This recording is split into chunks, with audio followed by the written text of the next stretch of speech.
I'm Ian Allinson. I'm the grassroots socialist candidate for Unite General Secretary, and I'm here at this absolutely fantastic Our NHS demonstration.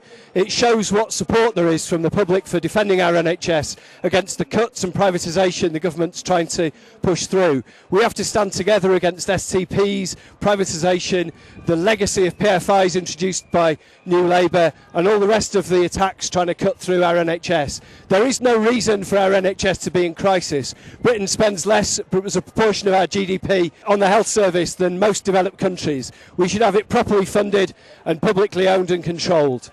If we put national action in defence of the NHS back on the agenda, we could have a real fight to save our NHS. I think it was a tragic missed opportunity that we didn't call even a national demonstration in support of the NHS when the junior doctors had their magnificent strike last year. We need to stop missing opportunities and get members, whether they're in the public sector or the private sector, behind the NHS and make sure we put up a fight to drive the Tory cuts back.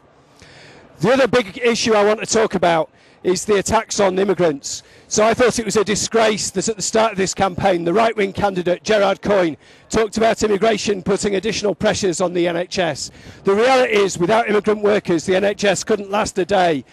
Immigrants are part of the solution, not part of the problem. If we want to have a successful fight to defend the NHS, we need unity for freedom of movement and for equal treatment for all workers, irrespective of where they come from.